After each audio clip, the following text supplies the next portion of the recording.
Halo, selamat malam Pak Lukas. Nama saya Milo, kelas 8 dari sekolah SMP Mangudilur, Jakarta.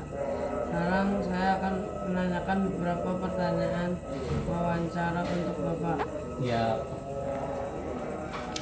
Pertanyaan pertama, di era digital sekarang, teknologi apa saja yang sudah digunakan oleh gereja? kalau di gereja kami itu ada namanya Komsos, yaitu komunitas sosial, dan Komsos ini menggunakan media dari Instagram, YouTube, juga dari ada Facebook juga. Pertanyaan kedua, bagaimana tempat ibadah ini memasukkan unsur adat atau budaya lokal dalam kegiatan keagamaan sehari-hari? Kalau unsur keibadat untuk itu ya sebuah tradisi. Kayak kemarin belum lama ini di gereja kita merayakan tahun baru Imlek, di mana gereja merayakan tahun baru dari kebanyakan Tionghoa yang namanya tahun baru Imlek. Itu juga salah satu tradisi gereja yang masih sekarang ini dilestarikan. Bagaimana cara memastikan penggunaan teknologi tetap seimbang sehingga tidak mengurangi kekusyukan ibadah dan nilai tradisi yang ada?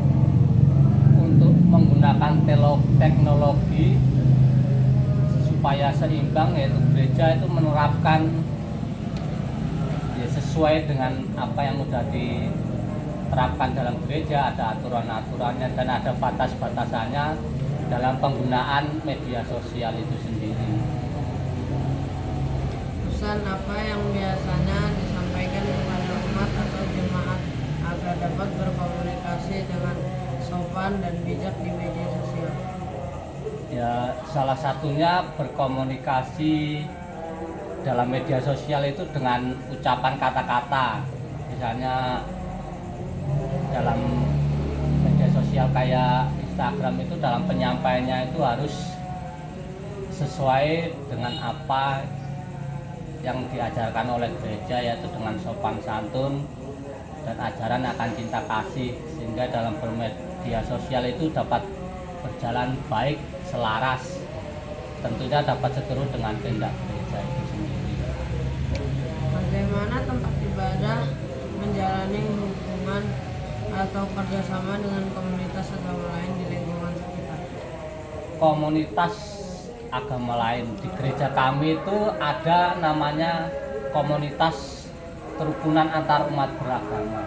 Nah, itu tiap 1 bulan rutin itu ada pertemuan dari berbagai elemen masyarakat, khususnya tokoh-tokoh agama dan masyarakat di sekitar gereja itu sendiri. Apakah pernah ada pengalaman ketika tempat ibadah ikut menjaga kerukunan saat muncul isu atau konflik agama di masyarakat atau media sosial? Itu sering terjadi. Gereja itu ambil peran dalam suatu konflik, misalnya di daerah sekitar gereja atau di sekitar di mana itu gereja ada. Gereja akan selalu hadir sebagai penengah untuk mendamaikan sesuatu atau sekelompok yang sedang melakukan atau menjadi konflik atau perseteruan satu sama lain. Gereja hadir untuk selalu menjadi penengah yang baik. Menurut Bapak, bagaimana tempat ibadah ini mendorong umat agar tetap rajin dan konsisten dalam beribadah di tengah kesibukan sehari-hari?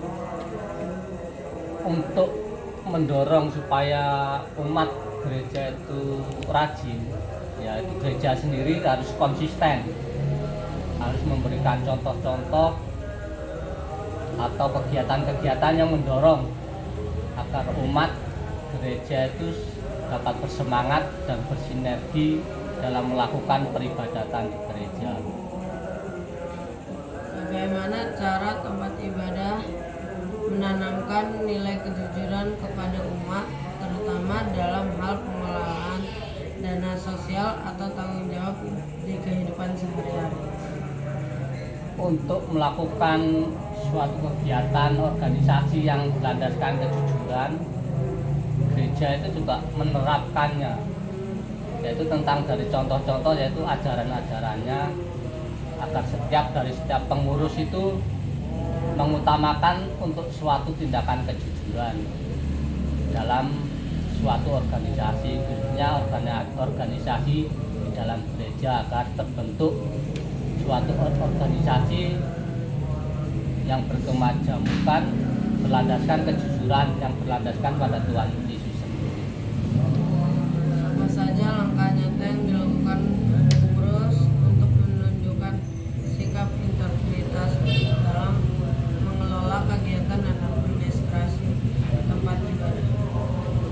Ya, sebagai pengurus, yaitu tadi dikatakan suatu contoh atau berkomitmen untuk menjadi teladan, dan contoh memberikan suatu kegiatan-kegiatan yang positif bagi keluarga lingkungan itu sendiri, agar di dalam kelompok komunitas itu bisa berjalan secara seimbang antara iman dan kehidupan sehari-hari, sehingga di dalam komunitas lingkungan semuanya berjalan dengan baik, tentunya selaras dengan apa yang dikehendaki oleh gereja. Bagaimana gereja ini membimbing umat agar berani menyampaikan kebenaran atau nilai-nilai agama ketika menghadapi situasi yang sulit atau tidak sejalan dengan pendapat banyak orang?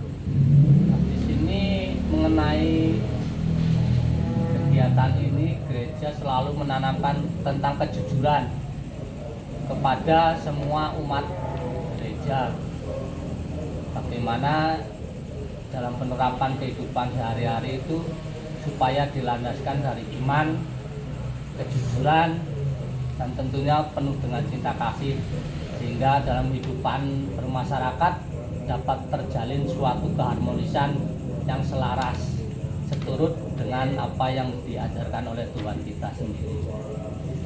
Dan dalam menghadapi pengaruh tren global yang mungkin tidak sesuai dengan ajaran agama, bagaimana cara tempat gereja membantu umat tetap berpegang pada prinsipnya tanpa menjadi tertutup terhadap orang lain?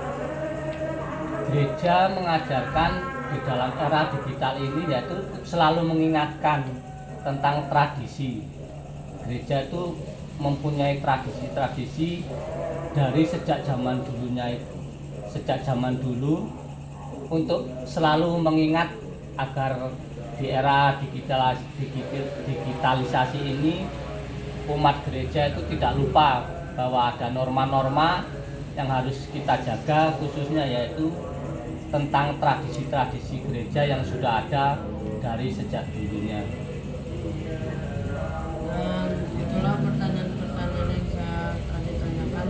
Sekian dan terima kasih. Ya, terima kasih juga Milo.